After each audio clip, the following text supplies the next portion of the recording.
Hi guys, I'm Denis from Respect Studios and I'm going to continue making tutorials for the Unity extension. I want to make bigger playlists so there are more tutorials where you can learn new stuff and prepare yourself for extending the Unity editor. There are not too much tutorials on YouTube, so I decided that I will make a dedicated set of tutorials only for this area. So the first tutorial that I did was for something pretty useless, but I just wanted to show you how the stuff are working from the beginning. And now, this time I'm going to make something more useful where you will probably love if you're using a lot Unity, because it's something related to the assets. And if you work a lot with Unity, you will know that when you open a lot of the folders here and you work with prefabs, with scripts, with textures and so on, sometimes the list is getting bigger and bigger and bigger and you have to close some stuff. But then if you want to look for them again, you have to open folders again and to look for them. So it will be great if you can have something like asset bookmarks, which is pretty much select an asset, name it, for example, cube 01, and add it here. And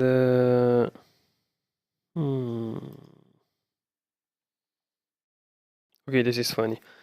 Just when I was planning to show you how the grade 2 is working, it produced an error, so I had to fix it. And now I'm going to show you how it works.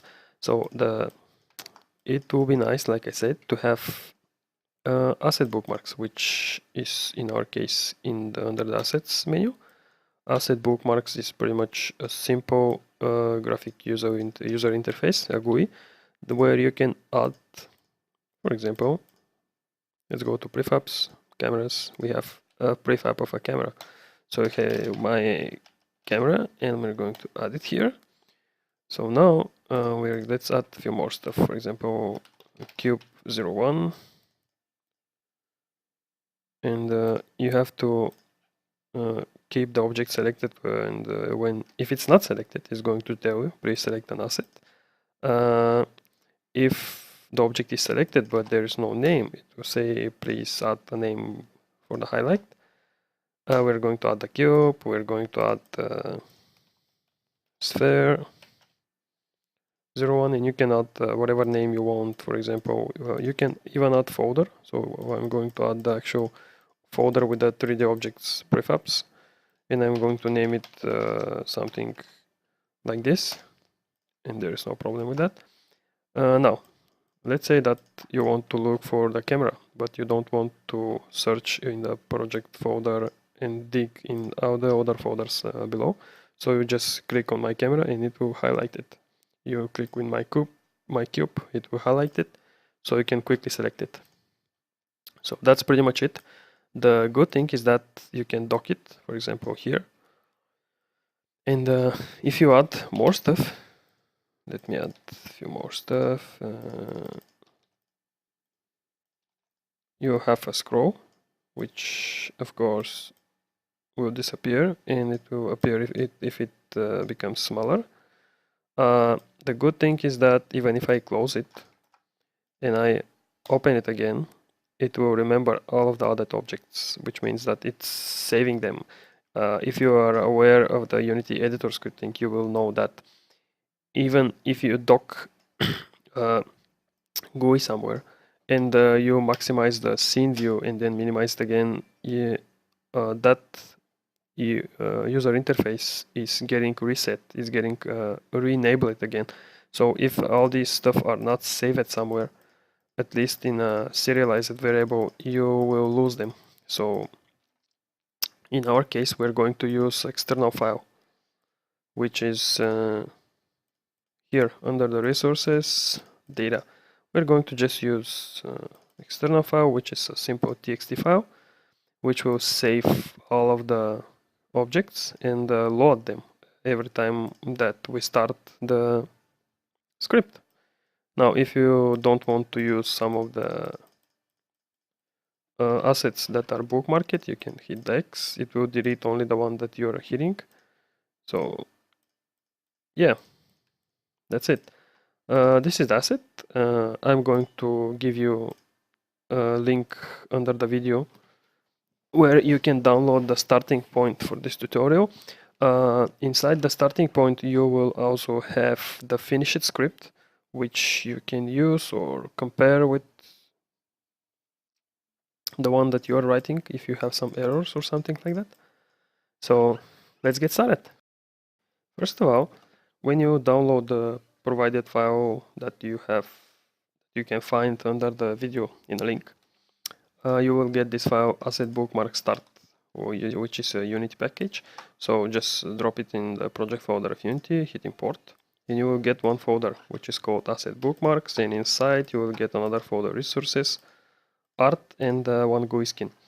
I'm going to explain why all these stuff are. Well, in the art you have few icons which are for pressing and for normal state of the buttons and the field in the UI. And the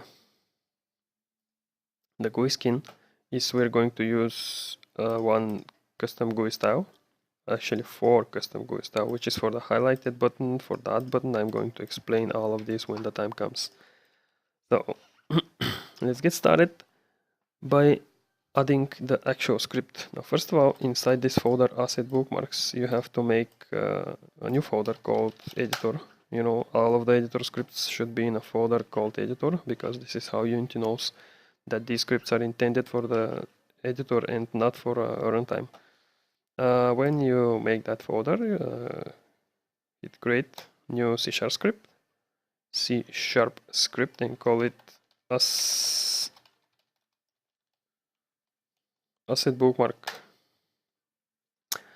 Wait a second to compile the script and double click it. Now we're going to, I hope that you see that well. I'm going to remove all of the start and update function. I'm going to make that just 1 second, which is, sorry, this is going to be of type editor window, and I'm going to remove, like I said, the start and update functions. So we're not going to use the Unity engine, you're going to use using Unity editor. Actually, we will leave Unity engine there because we might need it. Actually, first of all, we're going to do something like, we're going to use the Unity engine because we're using the variables from the Unity engine. We're going to use the Unity editor because this is an editor window, and we're going to use system.input-output because we're going to save all of the prefab, all of the asset bookmarks in an external text file. Now this, to be sure that nothing will get merged with other script that I'm going to send you, which is the final script, I'm going to type namespace here, which is going to be used, and I would name that asset bookmark tutorial. So this way I will be sure, actually no, I will keep this like this. This way I will be sure that everything here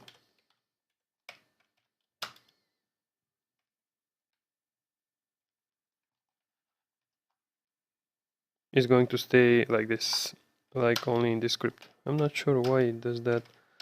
Let me just try to remove this. Okay, this is weird. Okay, I will add the asset bookmark later, because when I add it now, it's adding 2 tabs, which sucks. So I will do that later. Now let's start with the region menu item.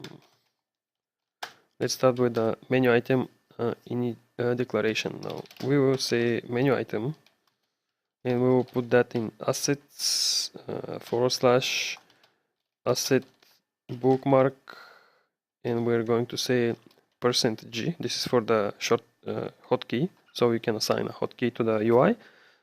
We will use Control and G for this hotkey. We don't want to validate the function. I will explain that later. And the priority is something I'm going to show you what. I will say for now 1. Actually, I'll say 5. Let's close this and then we'll say static void. The function after the menu item have to be static because the menu item should be able to see it outside the script. This is why the function that you make after the menu item is a static function, which is called when we hit the menu. When you hit the menu in the Unity editor. A static void, then I'm going to call that init, so it's for initialization. And now we'll say asset bookmark GUI is equal to, let's cast it as asset bookmark. Now when you say in the brackets, when you put it, you're casting it, so the script knows that what you're passing is of type asset bookmarks. Editor window that get window, and here we'll say type of, you need the system type of what window. We say asset bookmark. So now we close these two brackets and we hit semicolon. Here we'll say, now we have the actual asset bookmark GUI. Now we can say asset bookmark GUI that show, and that should be enough just for showing the GUI. Now when you go to assets, you can see that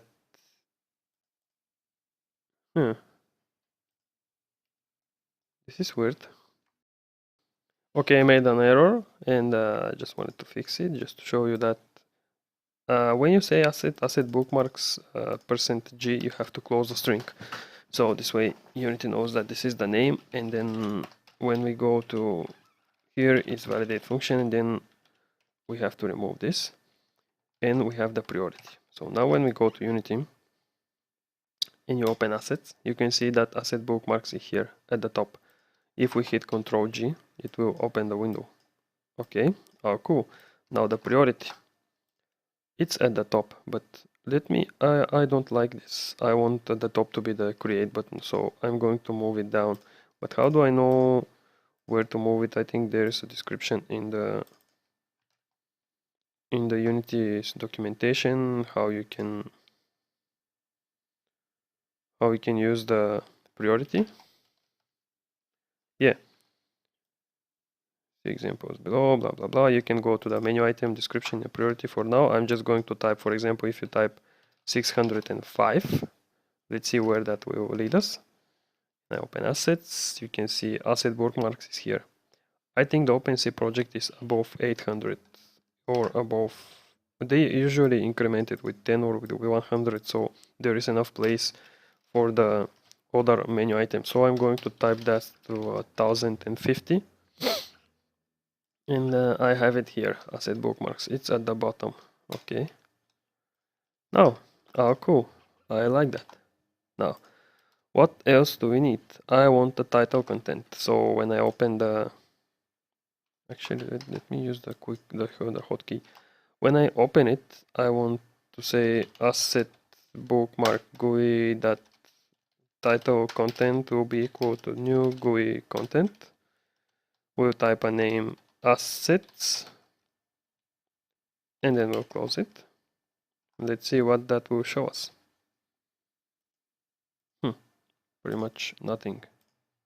No, this is change it to assets, so now we have a name. Now let's say asset bookmarks. I think that's too long, but let's see. Of course you have to reset it. Asset bookmarks, when I dock it somewhere, yeah, it's looking good. Nice. We have an asset bookmark name. Now what else? Now we can make it pretty smaller, and we can make it actually pretty big. There's no problem if we make it big, but I don't want to make it too small because you won't be able to see anything. Now, if you limit the size to something like bigger values, you won't be able, and you dock it, you won't be able to scale these UIs.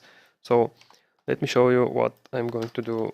Asset bookmarks GUI that min size, it will be equal to new vector2, which will be 200 by 200. Now we are setting a size that is 200 by 200 pixels.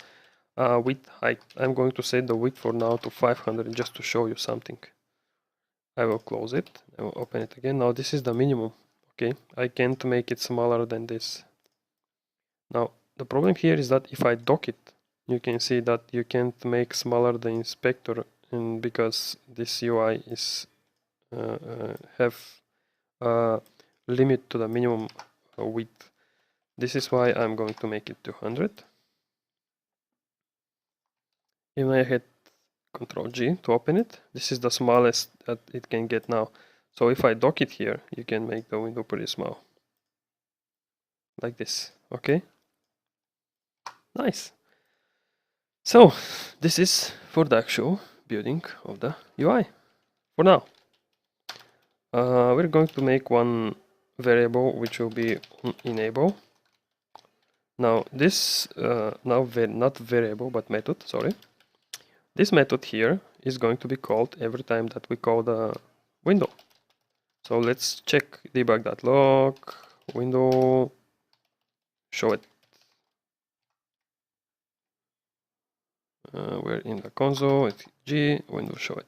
Now every time that now it's very important to know something, that the way that Unity works is that if you dock a window somewhere, every time you maximize some other view and then go back, Unity is recalling all of these windows, so reinitializing them, which means every time that you do this, it will call the onEnable function. It's not only when you close and when you open it. This brings some benefits and some issues sometimes, because if you are not using serialized variables to keep all the data in your UIs, you will lose the data, because every time you refresh that, it will refresh all of the variables. But there are ways to keep everything. So even if I'm not sure if I enter play mode, in the exit play mode, yeah, it calls it again. When you exit play mode, it calls the UI again. So for now, let's keep that here. I'm going to add two variables here. One is load database, which we'll make later. Void load database. And the other one is init styles, which init style, which we'll call later, which we will fill later again.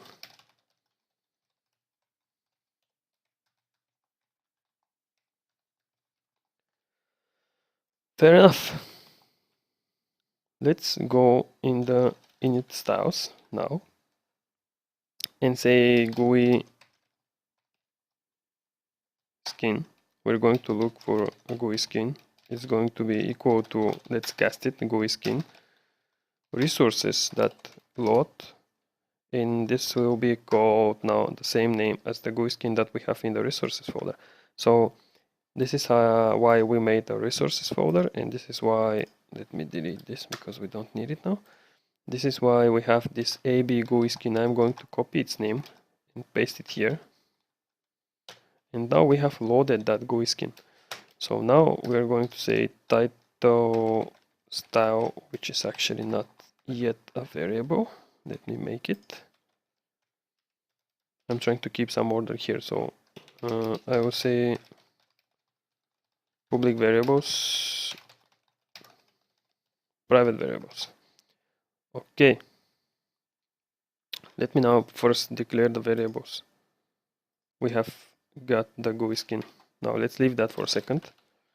I just want to load all the GUI styles, but we'll have to first make the variables. So public variables, we will have public string new new favorite asset name, which will be equal to nothing for now. We have public vector2, which will be scroll position, which will be equal to vector2.0. Now this will actually hold the new name for the asset bookmark. This one will be the position of the scroll, where you'll be able to scroll up and down if we have if we have more elements. We are going to get private variables, which this is strange. GUI skin. Okay, this should not be declared here, but here GUI skin gskin is going to be equal to nothing. We're going to initialize it later. We have GUI style and we have title style. We have, oops, sorry, let's make them private. Not that if I don't write it, they will be private automatically, but I just like to keep the code structured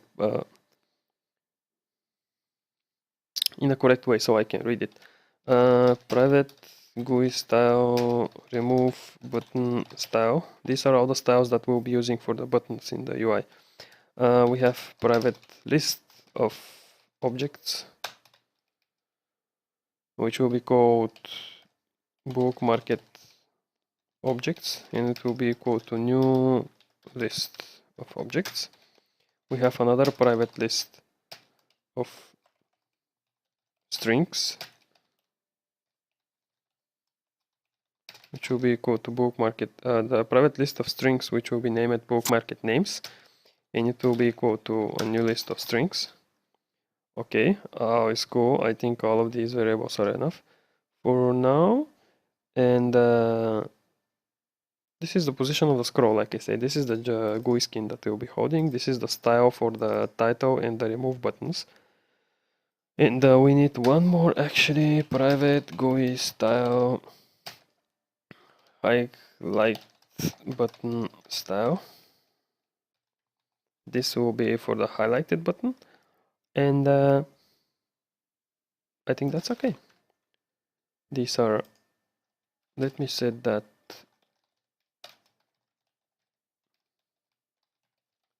I like to split everything into regions.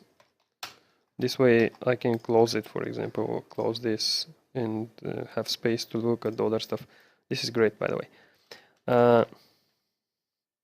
Now let's go back to the init style where we started getting the stuff. Now we got the GUI skin here. Let me check if there are no errors or something. Okay, everything is great. Now when you create a new GUI skin, which is GUI skin here, you have a lot of predefined GUI skins, GUI styles actually.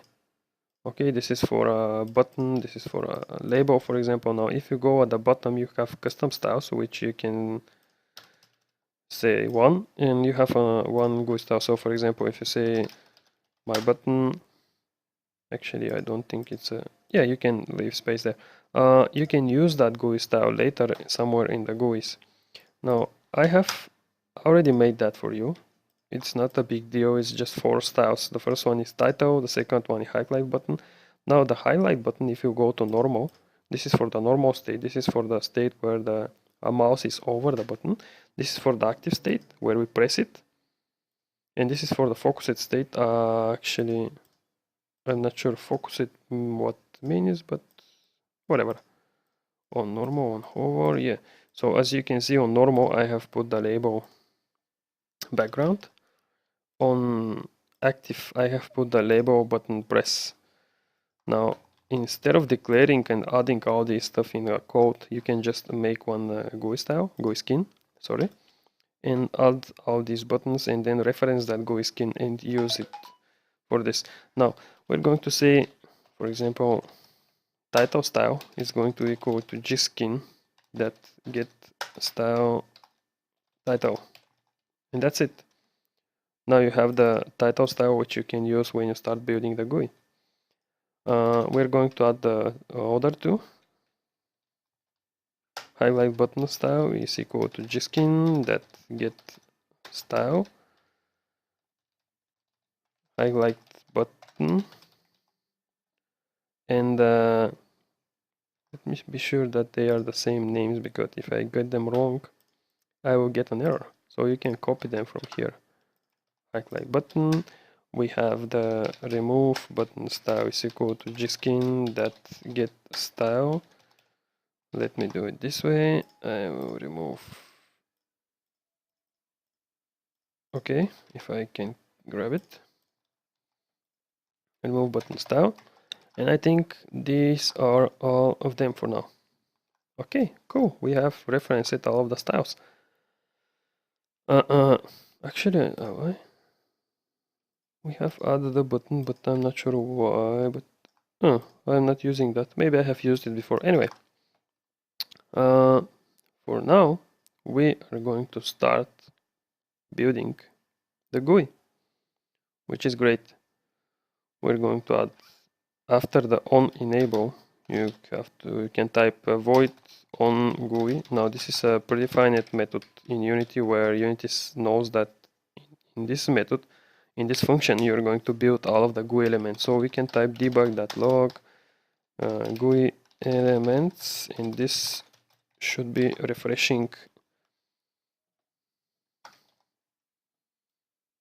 every time the UI is moved, or the user is making some interactions with the UI. This function is refreshing, like I think it's 100 times a second, like 100 frames a second. So everything that you write here will be refreshed. So meaning absolutely every element that you make inside the Unity GUI editor is going to be refreshed like 100 times every second. Let's save the script for now. We come here, we check there are no errors or something, and I will see you in the next episode where we will build all of the UI elements. Until then, stay tuned, and please, if you like the tutorials, like the video and subscribe to my channel. I will be trying to make more and more tutorials for now, specifically to the editor extension. So see you in the next episode.